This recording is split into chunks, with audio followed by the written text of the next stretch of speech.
All right, so welcome to session 3 of our youth and young adult programming, in which we're uplifting the values and practices of healing centered engagement.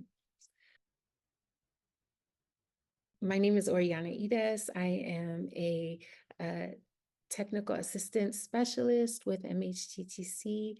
I appreciate you. Greetings, everyone. My name is Falila Aisha Bilal. I use she, her pronouns. Currently, I'm the interim chief of staff at an organization in Oakland, California called the Black Organizing Project. By trade, I am a drama therapist, and I'm also someone that practices healing centered engagement with my work as a radical healer. I am also a mom as well. I'm a child of the Black Power movement. I'm a lover of hip hop culture. I'm a mom to a teenage daughter, and it's one thing to do the work in the community, and it's another thing to raise your own teenagers. So I am surviving through teenagehood. And at the same time, I love strong, opinionated, vibrant, little Black girls and girls of color. And I'm just happy to be here. Thank you so much for taking time out of your busy schedules to be with us, to learn, to reflect, to shift. This is very important, and you are all so worthy of these kind of spaces. So I hope you're able to slow down and be as present as you can in this conversation.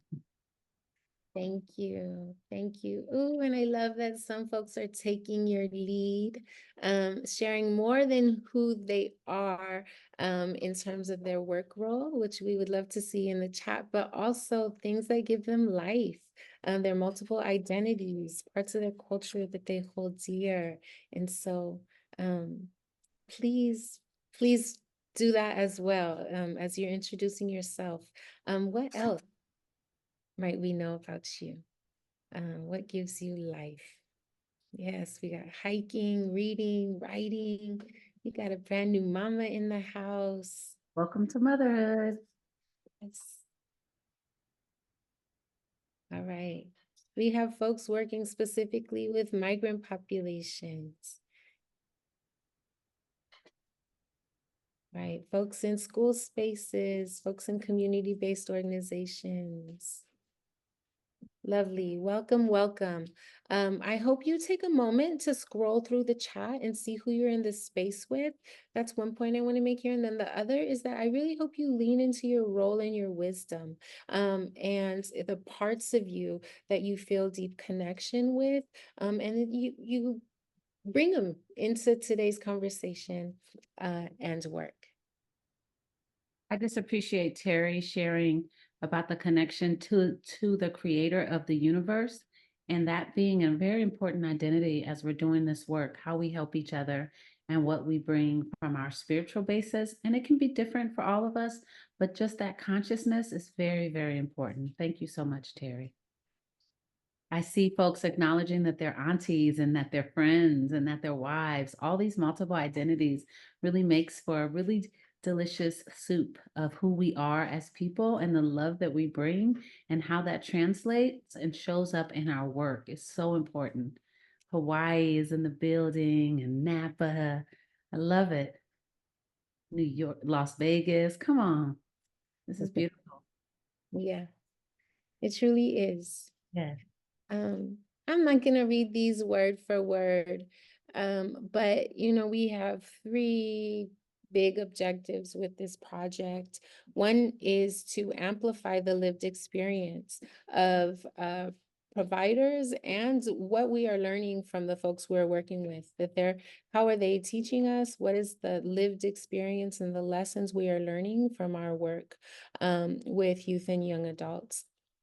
The other is to explore the tensions between our organizational structures, the demands and chaos and crisis we're working within, and this deep, beautiful, transformative call to slow down and engage in culturally sustaining, culturally responsive practices. It's a huge shift from the world we live in right now today, and for many of the organizations and the structures that we're wading through. Um, and then to deepen all of our understanding around healing-centered engagement, how it builds upon trauma-informed practices that we all are quite familiar with at this point.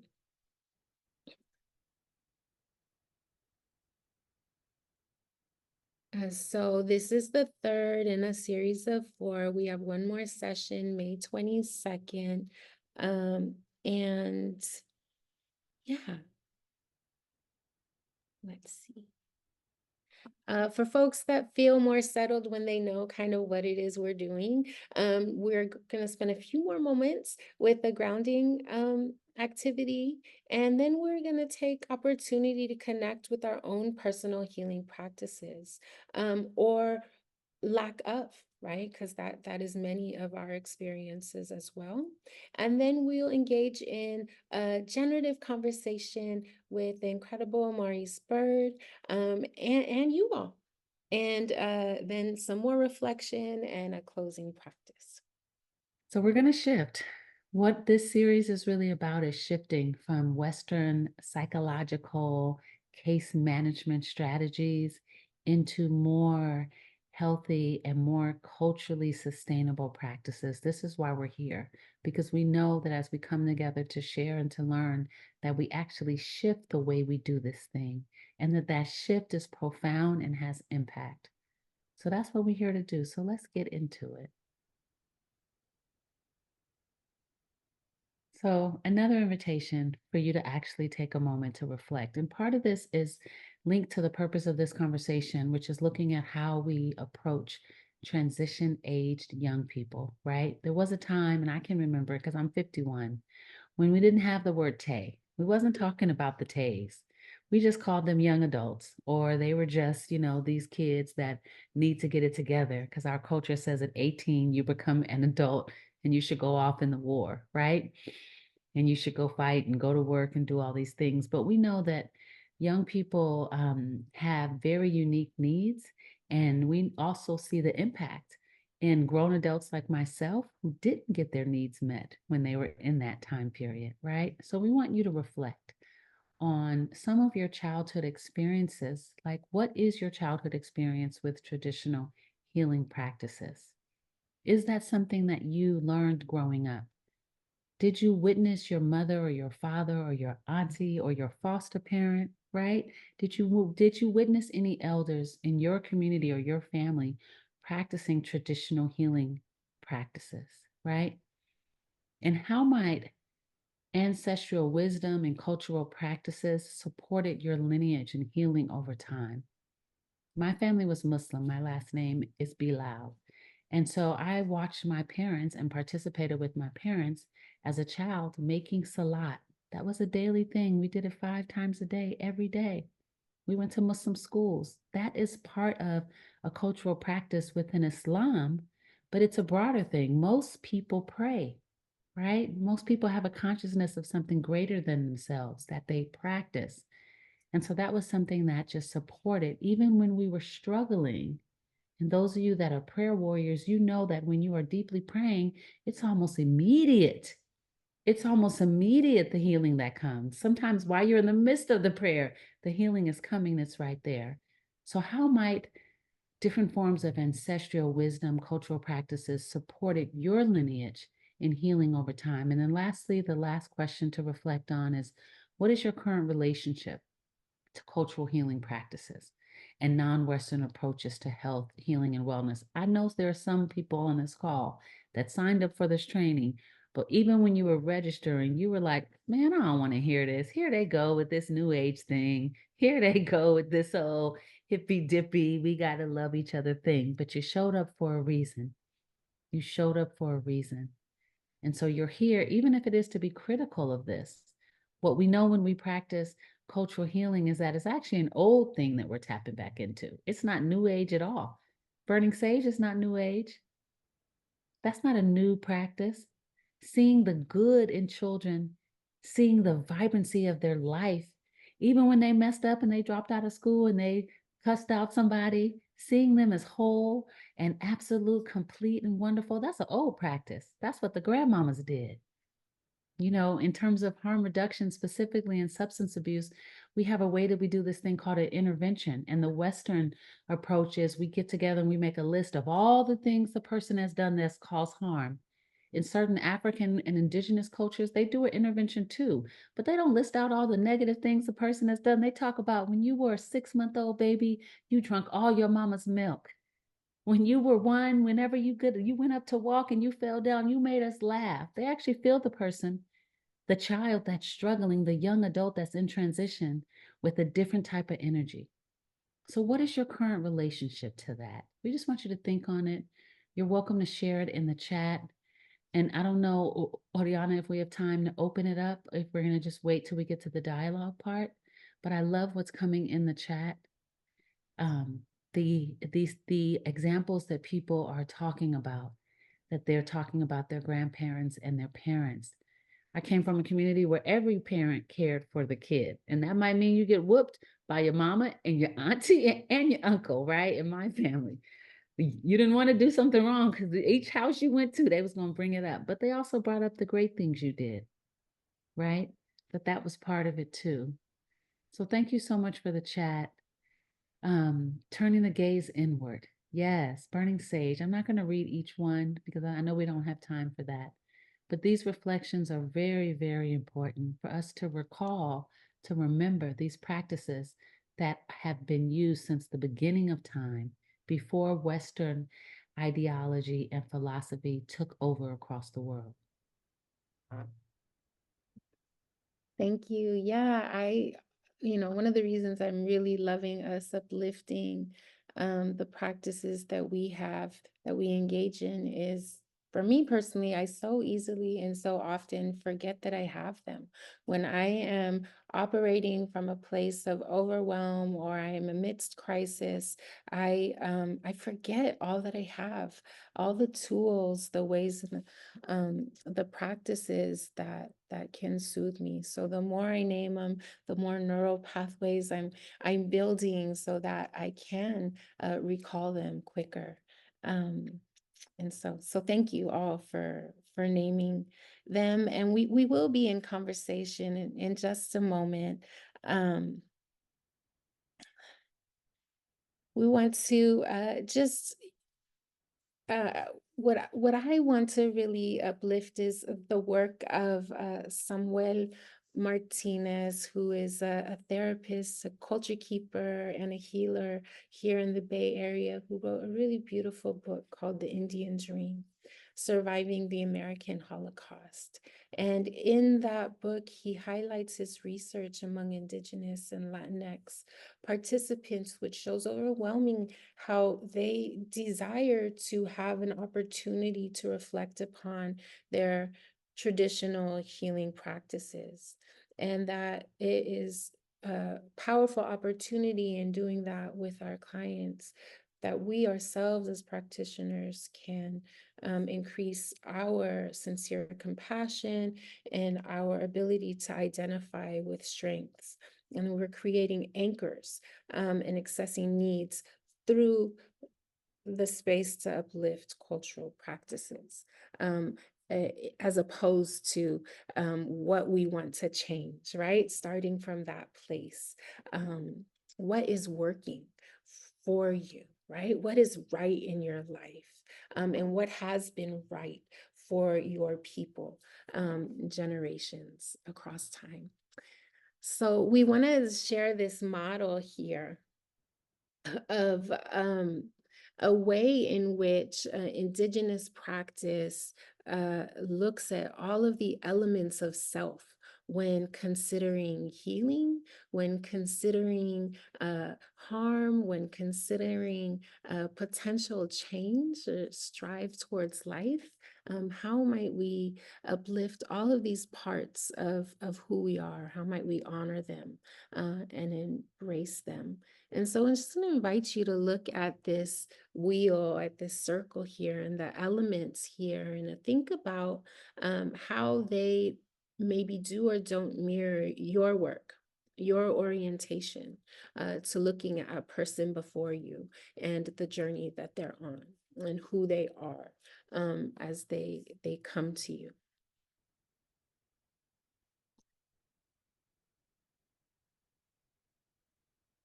folks want to share that in the chat, I'd love to hear that. And we're gonna show a film very briefly, and then we're gonna get into a conversation with Maurice Bird. So.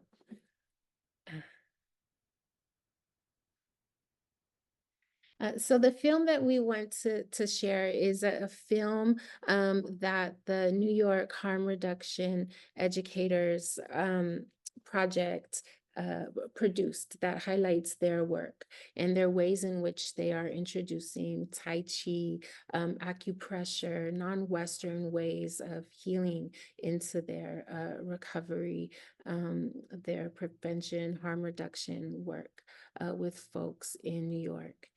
And so as you're watching, I invite you to think about how this may or may not resonate with the work that you, or mirror the work that you do, and what resonates.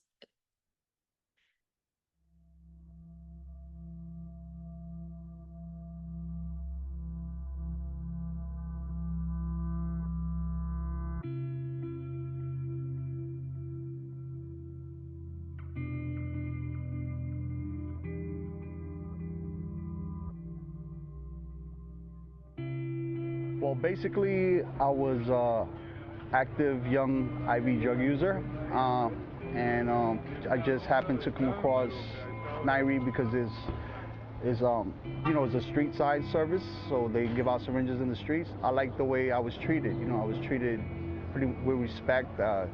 People weren't stigmatizing me, and I learned how to stay safe and how to, not share syringes, not share cookers or waters, and that pretty much kept me healthy until I decided to go to the next level of change in my life. Inside of me, even though I was living and surviving on the streets, I always wanted to help people. I just didn't know exactly how that would pan out until I started doing the harm reduction peer program. It was specific for me because I was going through withdrawals at the same time that I'm trying to help people. And it was kind of funny because here I am feeling horrible and people are coming to me and I'm not focusing so much on how I'm feeling, I'm focusing more on what I could do for them. And that's a foundation that I hold to this day. And I think that's what makes it important. Is part of my life, it's part of my history, and it's the people that come to me are my people. That's a reflection of who I am. So that's why I do what I do, and that's why we go out to the street and we go out and we engage people right in the belly of the beast is where we call it. And if it wasn't for us coming out here, people wouldn't have access to these services. We're going to reach people that other places are not willing to come out and reach. My name is Axel Barboza. I work for New York Harm Reduction Educators. I'm originally from Paterson, New Jersey, but I've been in New York for over 15 years now. I'm a driver and I'm an outreach specialist. Generally what I do is I go to sites, I oversee the sites. We have a lot of people who come. We're going to do acupuncture, syringe exchange, some education, Hep C testing, HIV testing, referrals, and a whole lot more. I could probably sit here for about an hour and tell you all the things we do. Whatever a person chooses to do, we'll support them. All we want them to do is to use in a safe manner, just, to stay out of danger, I've seen a lot of people overdose and die, and it's a shame. It's an illness, and they wouldn't I'm pretty sure they wouldn't let people with other illnesses just die or say they deserved it because of their illness. So, everyone's a human being, a life is precious no matter where you come from, who you are, what color you are, what sex you are, everyone's a person.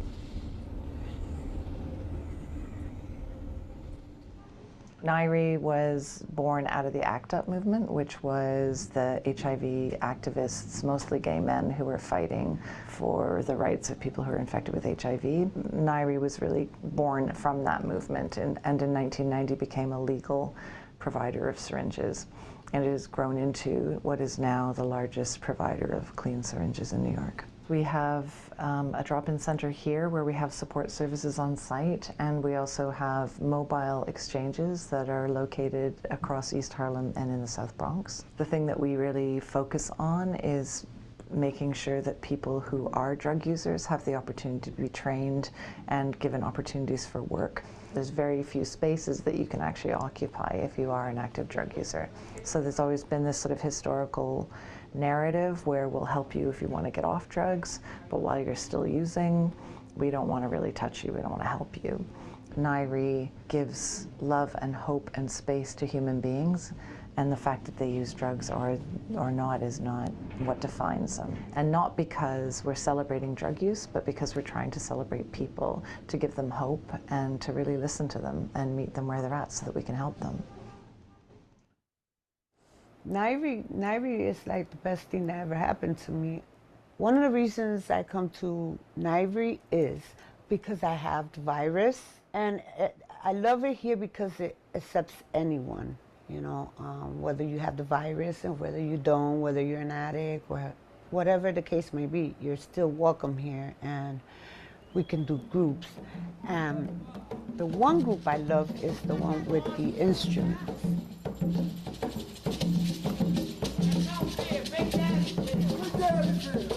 Start this motherfucker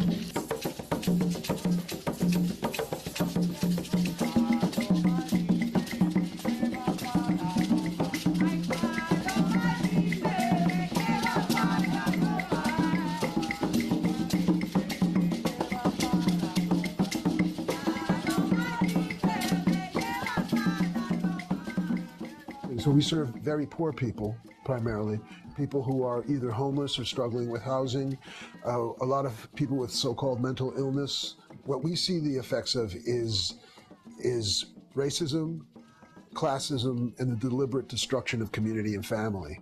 And that's what we really see when people sort of lose their bearings. There's no attachment to the unit of family. What we do by creating ceremonies, we create family. We create connections. We go right into spirit, right into soul. We want to know who you are inside and change the narrative. Drug user, you know, it's such a generic term. That's a mantra that is repeated day in and day out, day in and day out. And that's what we'd like to try to interrupt that conversation. Actually, you're a contributor. Actually, you're a creative. You're an artist, you're a dancer, you're a healer, you're a poet, you're a friend, you're a mother, you are so many more things than HIV positive, sex worker, drug user, formerly incarcerated. Bullshit, bullshit, bullshit, bullshit. You are so much more than that. I think that the most important thing about harm reduction is love, and delivering love and receiving love. And that's the healer.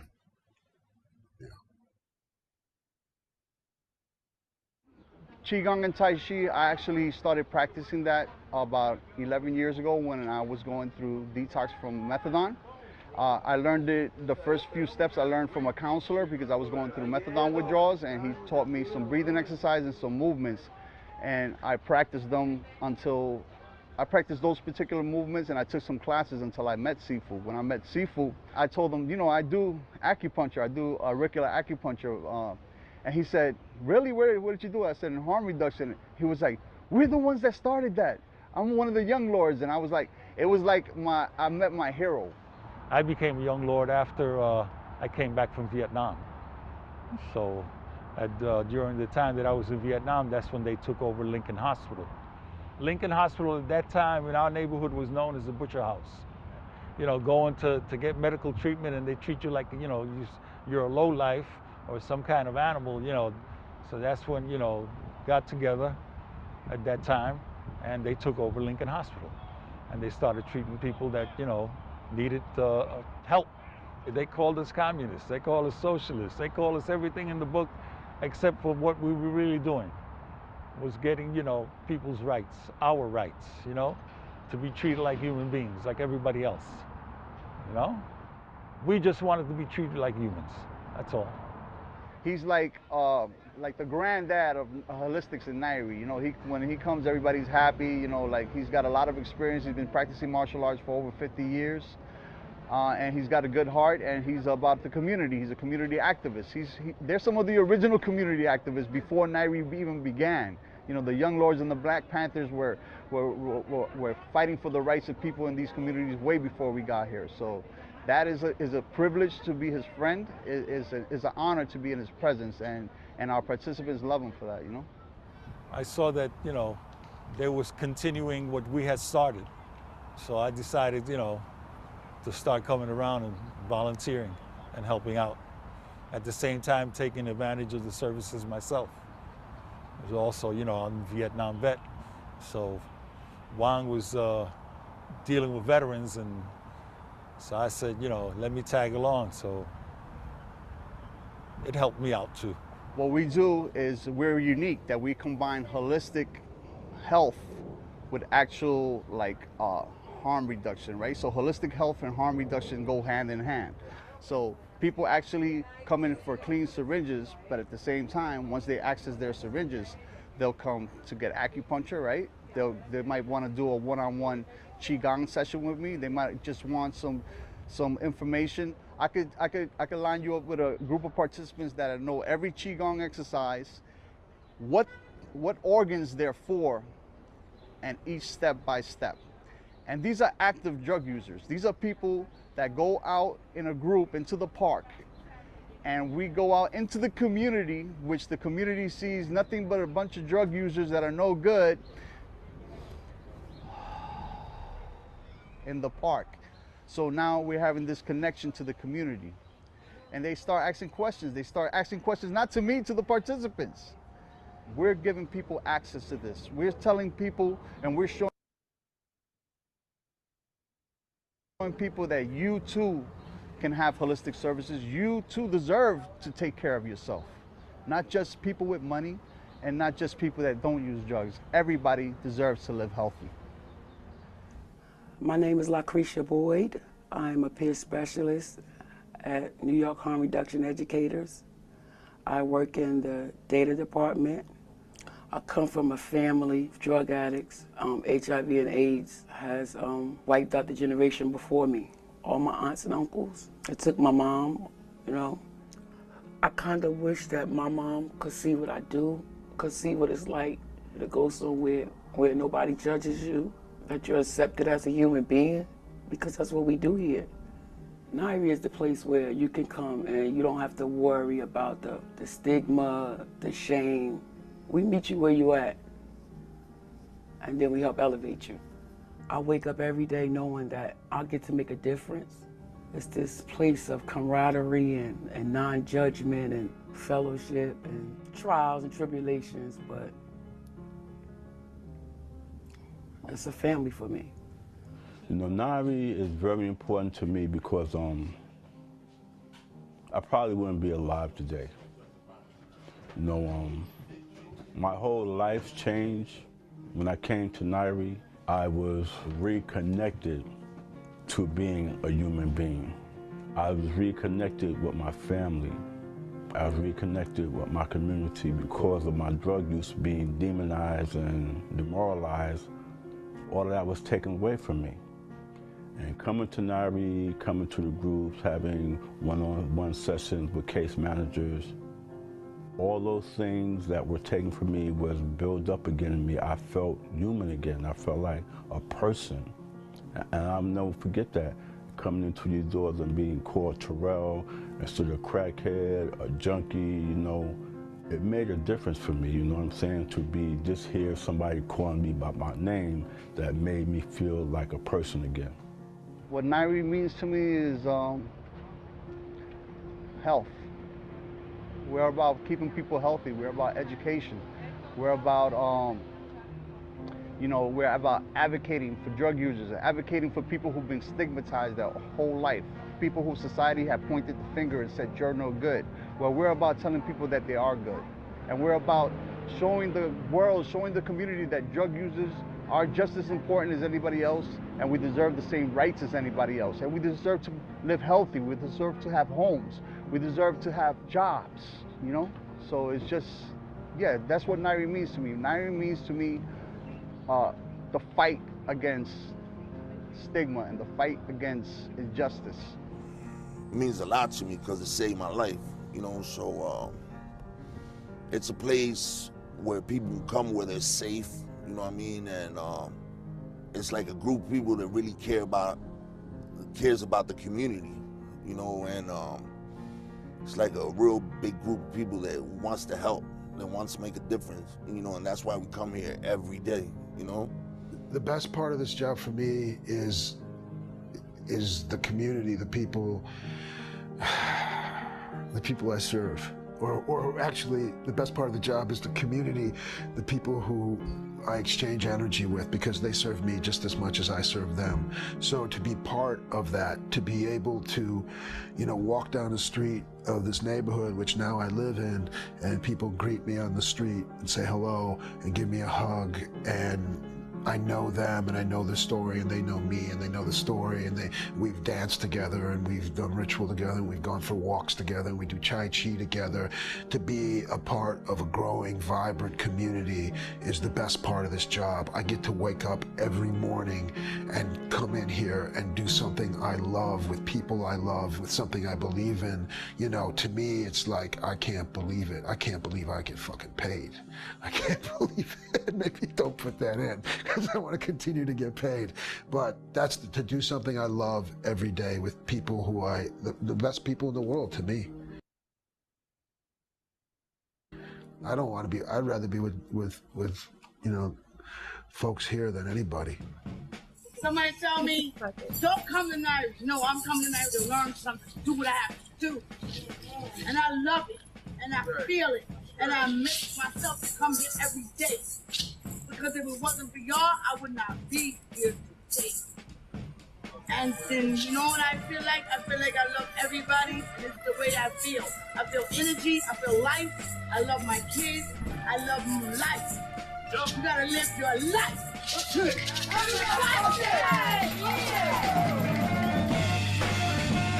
Right. The life.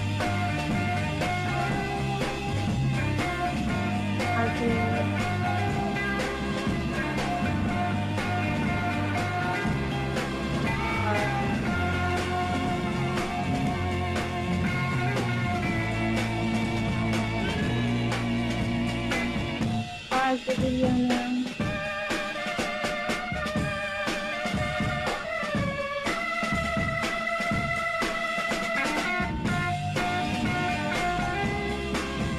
Pause the video. Yes, that was amazing. I love the chat. It's great to, y'all are taking things out of my same brain that I was thinking. This is beautiful. Before we get into talking about how that was, I want to introduce our lead presenter today, our special guest, this beautiful brother that I got to meet and connect with on this call through this work, Brother Maurice Bird. He is a registered licensed marriage family therapist, and he's a co-director at the Harm Reduction Therapy Center. He is a San Francisco brother from San Francisco, and he has been in this work, as he shared with me earlier, for a long time, even though he looks like he's like a freshman in college. You know, he's looking all young and all beautiful, but this brother has some wisdom to share with us about how we do harm reduction, how we understand the beauty and brilliance and strength. So Maurice, we're just wondering what you were thinking as you was watching this video, what was coming up for you, and then we'll get into our questions. Welcome, brother. Thank you. Yeah, I mean, super powerful. I know a number of the folks that were in the video and the work that they do, and it just shows the intersectionality of harm reduction, and it's not just one thing. And for us to just keep remembering that, I think often, especially nowadays, you hear harm reduction, and sometimes people have like a bad taste in them about it, which has been a wave that's come back in the 90s and early 2000s. That's what we felt like, if people started understanding it more. But this Nairi really helps us understand like the fullness of what harm reduction can be through not just you know, public health, but also through, you know, housing first, and through human rights, and then through therapy itself. There's really 4 parts to pay attention. They try to bring those things together. I'm always inspired by those folks, especially Terrell. He's a big voice. Amazing. Thank you so much, Maurice. And thank you for being here with us today. And thank you for the work that you've done. I mean, I often do this through like my introduction, but I like to remind folks that I'm a Black man living in this world. I'm also the descendant of folks that were enslaved in this land, and I'm a native of San Francisco, born and raised, very proud. And I'm a person that uses drugs, and I'm a person who loves people who use drugs, and that does not at all conflict with the work that we do. And I think more of us who have these letters behind our names need to be okay with sharing that with folks and making that less of a stigma. And you know, as I shared with y'all earlier, I've had my own experience in the streets of San Francisco. I'm a formerly incarcerated person as well too. I've been a person that's sold drugs. My family has been affected by drugs in many ways, and friends. I still have family and friends that are very much affected by the drug war, in good and bad ways, of course.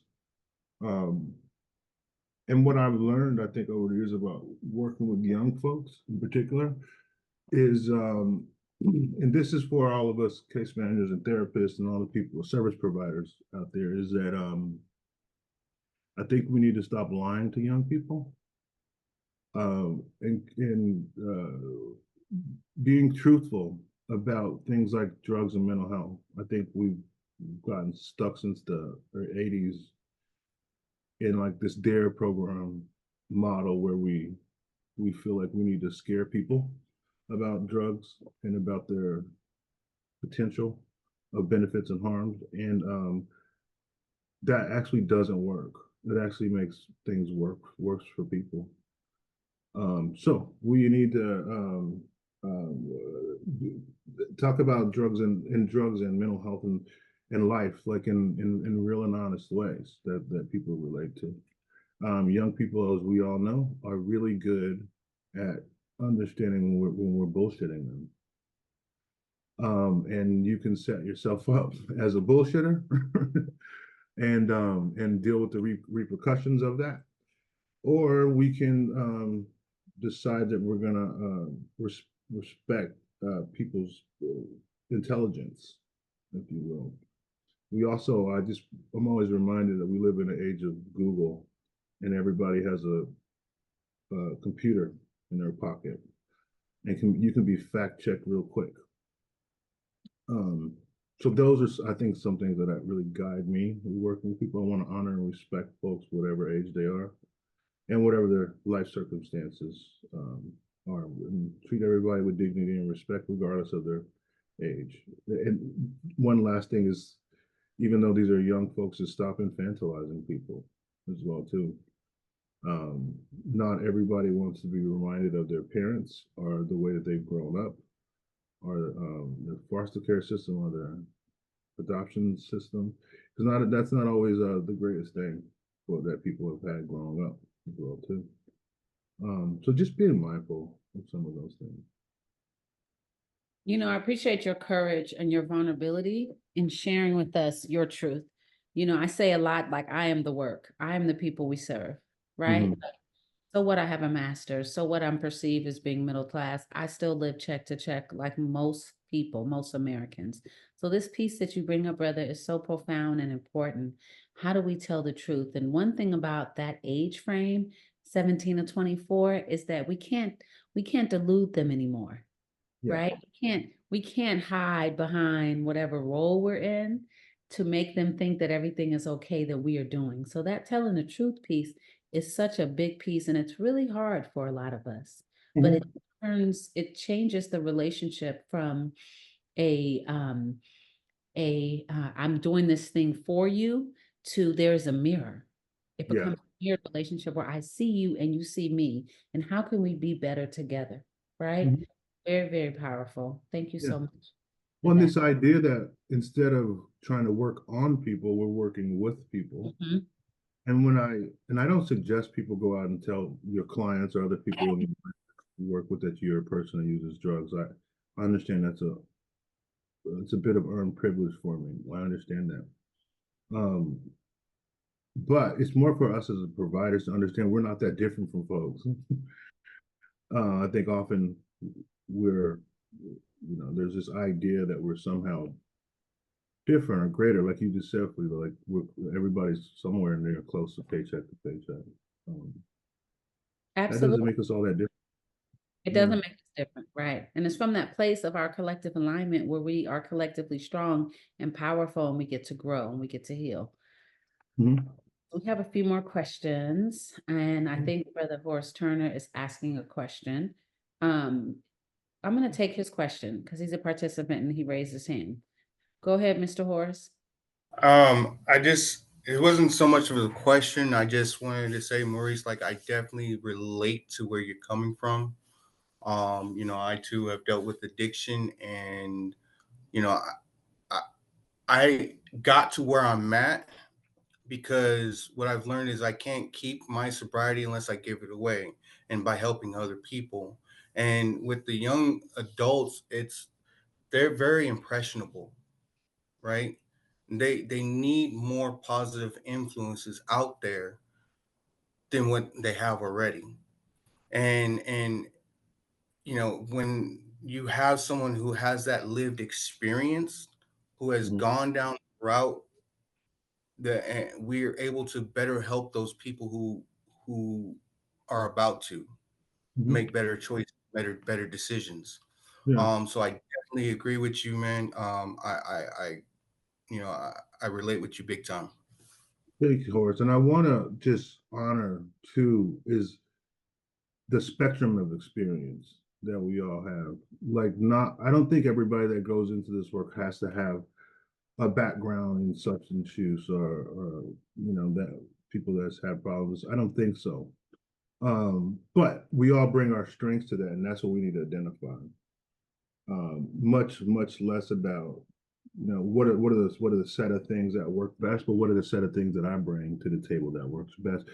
And on a very individualistic level, and when I say that, not as versus collective, but how do I tailor make something for an individual?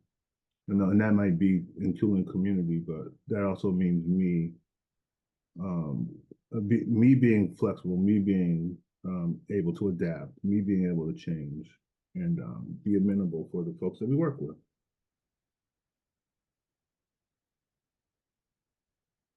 Wonderful. Thank you so much. We were hoping that you could talk about language, the use of language. We know, that language is very important, how people identify what people identify with. And so we're wondering, what language do you think is important to use when understanding, discussing, and treating folks that are struggling with addiction? Yeah, thank you for that. When I do harm reduction trainings, I always start off with language, so I appreciate us starting off here. First, I want to say this is, and I think that they said this so much in the NIRE video, is practicing harm reduction is a form of activism, by the way. It's a form of countering individualism and really colonization and the false notion of white supremacy. It's important. So let's just take that into account. I think that we live in a fairly black and white culture, and we need to label people and put them in boxes, because I think that we feel like that's a very Western way of thinking of, like, if we put somebody in a box, then we can help treat them. That being said, the language that we use is fairly important. And I'll share some statistics with you. A little bit of statistics is that the way that we actually talk about people actually affects the amount of the way that we actually offer them treatment. In other words, I'll just give an example. Whenever a doctor puts down, let's say alcoholic in your file, if you're a person that drinks a lot, there's actually research that says you get poorer treatment than if somebody puts like substance use disorder they don't mention it at all. So which means that our language actually can impact the healthcare that we're given, which means that it can affect the longevity of our life. I'll start there. I challenge us. I always want to challenge folks to think about the way that we talk about the people that we work with, especially if we're folks that profess to love the people that we work with in harm reduction. Encourages that. It's okay to love the people that you work with. It's also okay if you hate the people you work with too. If you can love them, you can hate them too. So I challenge people for things that we take for granted. Like, why are we still calling people addicts? What does that actually mean? Whenever you call somebody an addict, when somebody says to me, "Oh, they're introducing somebody to me to work with, and they're like they're an alcoholic," I always want to follow up with a question like, "What does that mean? Does that mean they drink a lot? How many drinks do they drink? Tell me more." I think to understand why is because when we use the words like addict, there are images and thoughts that come into our mind immediately, whether we like it or not. We are impressionable humans. We grew up in the United States, a lot of us, which means that you're going to be impacted immediately. Terrell said this in the video. Whenever I feel a big sting when I hear the word crackhead. Or I hear somebody like a junkie or something like that. I feel a big sting. I'm like, whoa, that's such a loaded, stigmatizing word. And really, what we want to be challenging ourselves to do, more so than like specific language, is how do we talk in personal first language? Of course, like I think we've all learned that. And then how do we identify stigma that has gone on in language? Now, I always get pushback. People are like, well, some people want to call themselves addicts. And I'm like, I don't get to decide what people want to call themselves at all. I get to decide how I'm going to talk about somebody. So if I'm in a case conference with somebody and we're throwing around the word addict with each other, or junkie or crackhead, what does that mean? Are we truly honoring people? Are we treating them with dignity and respect? I don't think so. I think because by the time you've become of age and you're doing this work, those words mean something. I think we can be. It separates us from each other. It's a way of dehumanizing people, and that's what the false notion of white supremacy and colonization has done forever. You name people things, and then it makes it easier to kill them and do away with them. It's a very classic thing that we do in war, right? Anytime we have an enemy in war, we make these special names for them, and then it makes it easier for us to do away with them or kill them. Now, are we doing that same thing with our language? We're talking about people who use drugs. And this idea, even the idea of addiction, often when I say this, people get a little riled up, and that's all right. I want to challenge us to thinking a little bit today. I just want to be straight up that addiction is not a disease. I know that's something that's hard for us to hold together, but it's absolutely not a disease. The example that I always give is that you cannot stop having diabetes all of a sudden, but you can stop drinking all of a sudden. So why is it classified as a disease? It's that DARE program model to scare people. It's also racist because whenever crack use was thought about as a Black and brown and poor people problem, we thought about it as a moral problem, and the goal was to put people in jail. And now that we see the opiate issue as a middle American white problem, we call it a disease because people with the disease need treatment. I wish they would have used this same model on my uncle when he was using crack in the 80s. So let's just think through a little bit, and use the models that we've been that we've been trained to use in other areas, especially for us who are therapists, is that we think about things through a biopsychosocial lens. Your biology, your psychology, and your sociology. We should be using that same framework for drug use instead of just telling people they have a disease. Maurice, I'm so glad that you're here with us because you're dropping some big concepts for us to grapple with as we work in this field, right? I too have had a similar conversations with people because I'm someone that has addictions, right? And I feel proud of where I'm at with my addictions because I'm only smoking tobacco, right? And if you know me, you know that that was not my drug of choice primarily in my life, right? So I'd be proud. And so of the places I've gone, of the places I've come from, not to say I'm not fully there yet, but I'm still like, I'm doing better. And so thank you so much for presenting the lens of how we think about addiction as a concept, the impact of the language and how money is funneled, who money is funneled to support, which people get to use what substances, and that still be supported and actually seen as okay. Right? You have doctors prescribing opioids to wealthy white women largely, and that being okay, I'm just helping support you with your hormonal things. I'm helping support you with the stress of your life, and the being a whole community reaction to that, that's okay. So this is very deep what you have tapped in. And so I will invite, one of the things I encourage folks to do, I don't work specifically in harm reduction, but I've worked for years around gender-based violence, working with children who have been sexually exploited. And one of the ways that they have coped, they have survived that lifestyle that a large percentage of them as children did not choose or consent to, was to use substances, right? For them, it wasn't, I'm going into this as an addict, I'm going into this to survive. And it's the same way when you think about racism and how it shows up, that we are using substances as a survival technique, right?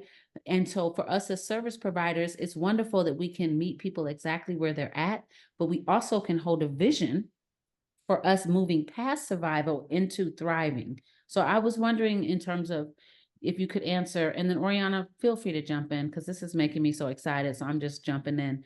But when you think about your own vision or dream that you hold for young adults experiencing addiction, can you tell us just a little bit about what you envision for that particular population?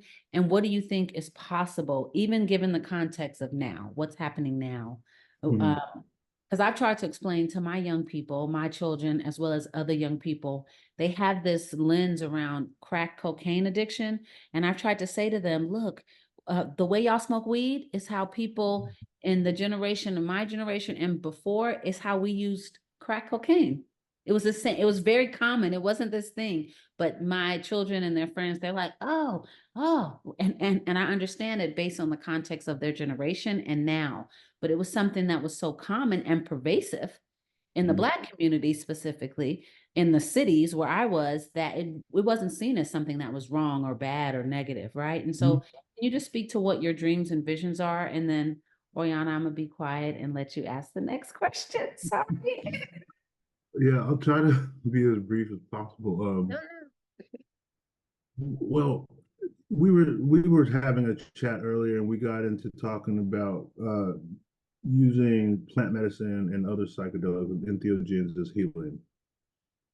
I want us to try to use that same framework when we're talking about crack, when we're talking about methamphetamine, when we're talking about cannabis, whatever drug, they're all drugs, right? Whatever drug we're talking about, I want us to use that same framework. Now, that may sound a little hard or learning edge for us, and that's all right.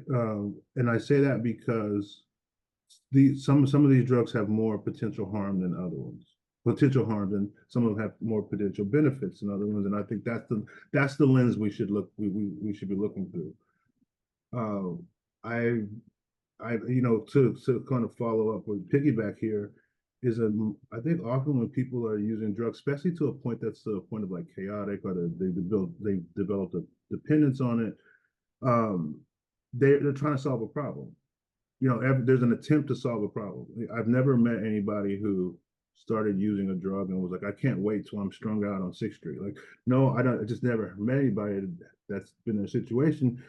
Usually, let's think about it in a very classic way. You are at a party and you feel shy and you have a drink, right? And then you're like, great, that made me go talk to the person across the room. And then your brain says, do more of that, right? Like, if we think about it just in those simple ways. So if we can switch our framework right, a little bit in that way. Because I think, just to be careful, I think nowadays people are like, yay, psychedelics are the healing thing. And I'm like, yay, people have been using crack for a long time trying to heal too. Maybe not in the ways that we feel most comfortable. Bigger picture, like, right, vision is that human rights aspect that I think all drugs should be decriminalized or legalized. And I'll share why. Is that anytime we put prohibition on a drug, whether that was alcohol in the 20s or other illicit drugs now, they become more powerful, potent, and dangerous. And they become things that people seek out more. The example is during alcohol prohibition, more people were drinking and dying from alcohol than ever in history. Whenever they made it legal again, the number dropped. So I think you bother the taboo effect with people. The other thing is that, instead of their program going around the schools, there's a program that I'm involved with now that we go around the schools and we actually are honest with young people about drug use. So we go to high schools and we talk to people about these things. And we get things that are a little bit more specific to young folks, because we're using data and information often when we're talking to young people from older folks, basically. And whenever you're under 25, right, really under 25, you kind of have different needs. Your brain operates differently whenever you haven't, fully developed your functioning of your brain. So we need to stop just basing all the things that we do on evidence-based practice. I know that's a thing that we all love to say and hear when we all, especially as therapists, we say to each other, well, this is evidence-based practice. And I'm like, cool, that gives you like a lead to how you can start working with people or some framework to start working with people. But we really need to be doing practice-based evidence. And what that means is we go to our people that we're working with and we ask them what their need instead of telling them what their need. It's back to this infantilizing thing. And that means reimagining what treatment is. Not treatment for everyone isn't going to a residential treatment or going to talk to a therapist or whatever. Sometimes treatment is sitting in ceremony. Sometimes treatment is reconnecting back with community. Sometimes treatment is getting rid of that notion of tough love. Removing that from our language, I think, is important, and removing it from our thought process. This is something that has been passed down throughout generations, that somehow tough love is the key, and that only makes people more isolated. And when people are more isolated, drug use becomes more dangerous. You need people around you. There's a great quote by Johann Hari, who wrote the book Chasing the Scream. Yeah, the opposite of addiction is not sobriety. The opposite of addiction is actually connection. So how do we find spaces and places for people to be more connected? Instead of doing things like taking people away from their families or family members away from them, I think we got to reimagine, like, even like CPS, what that looks like and how that affects folks. Because I have a private practice too. I've worked with middle class women who, are people who are, use drugs at the same pace as other folks that are on the streets. Yet folks on the streets that are poor get their children taken away from them, and folks that have money do not. So we need to be reimagining what that means. How do you actually work in collective? How do you actually work in community? I'm gonna say one thing and then I'm gonna be quiet, Oriana, I promise. But even if we're looking at the presence of cannabis now as a legalized institution and thinking about all of the brown and black brothers and poor white folks who were quote unquote illegally growing cannabis, but cannabis, but knowing that it had healing properties. And now we can watch CNN and on, 420, they're like, oh, cannabis party. I, as someone that grew up in the cannabis area, and actually my father worked within the legalization of cannabis field, I get very angry about it. I have post-traumatic stress disorder, PTSD, behind the impact of the illegal cannabis criminalization of my family members and people that I know and love that grew this plant, cultivated this plant, and was helping with a series of physical and mental illnesses that this plant was healing. And now, we have this industry, and largely brown and Black people are not even engaged or benefiting from that industry. And so I appreciate what you're sharing in the political aspect of it. And I'm quiet now.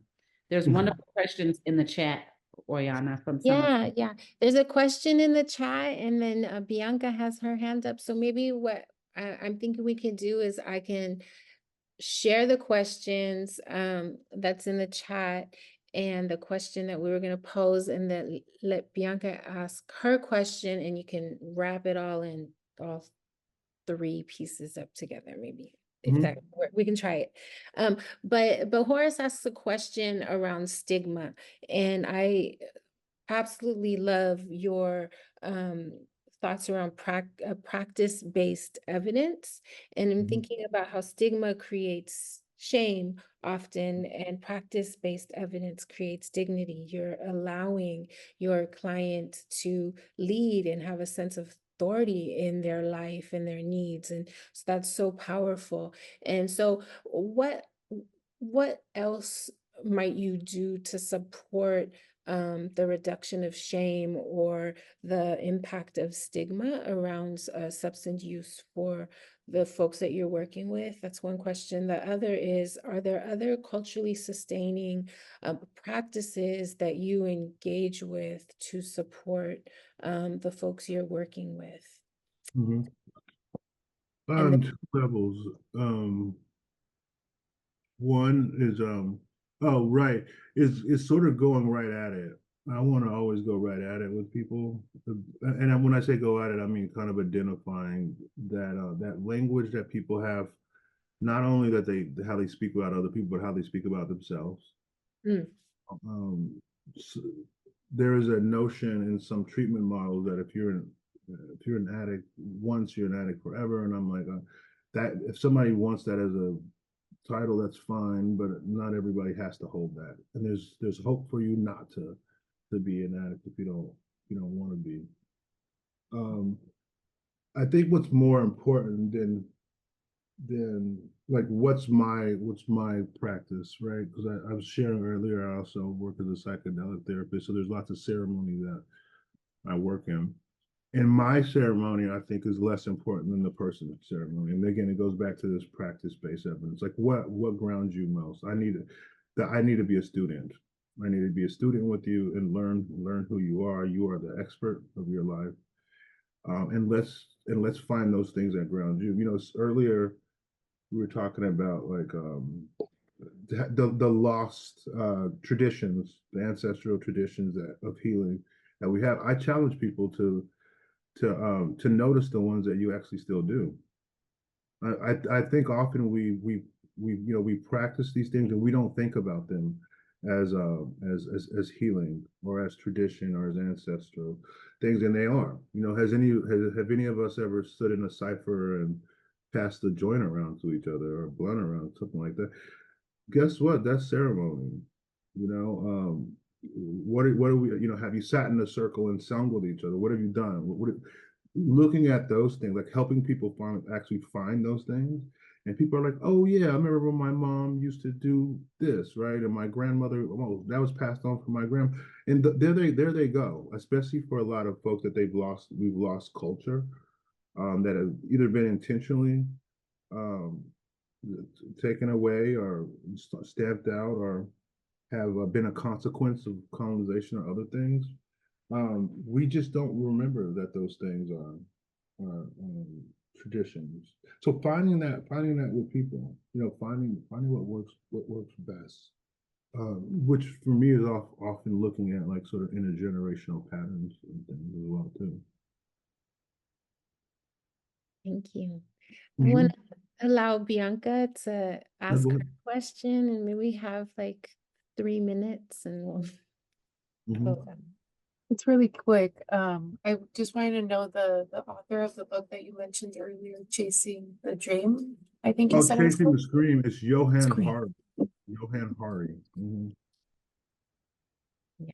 Great book. Another book I'll recommend is for us who are interested is called Practicing Harm Reduction Therapy, which is written by Pat Denning and Jeannie Little, who were actually my bosses, my teachers. That's beautiful because the next question was like, what resources have been transformative or foundational for you in your practice? And so, yeah, is there anything else that you want to add to that list? You know, I would recommend them, Pat and Jeannie. Anything that Carl Hart writes or does, I would recommend it. Carl Hart has been another prominent voice in harm reduction. Dr. Carl Hart. Michelle Alexander. The new Jim Crow. And Dr. Joy DeGruy, post-traumatic slave syndrome. I would those are folks that I am very much invested in and I follow. They've been teachers to me. Hoping we'd have time to think about like organizational growth and structurally, how can we support the systems or challenge the systems? And I loved how you mentioned that this work is just 100% political, and recognizing that is foundational, right? I think we can feel so overwhelmed when we don't understand that we are politicizing ourselves, our clients, our organizations, and challenging incredible forces in this work. I think whenever you leave that part out, you may be doing a disservice because we need to be thinking things, like things that are coming from a legacy, the things that are coming from systems, things that are coming from our neighborhoods, our families, and our personal stuff, right? So you can't leave that out. I think Western medicine or practices teaches us to do that, so that it makes it easier for people to blame themselves instead of understanding like sort of how do we come out of systems. I'm a community psychology kind of person and wondering how communities, are need healing. And who comes out of the communities that need healing as well too. I want to say too, I appreciate y'all having me. It's been such a great time to answer these questions. I could talk about this forever, as you can see. Thank you so, so much. Deeply appreciate you and all you brought to this space.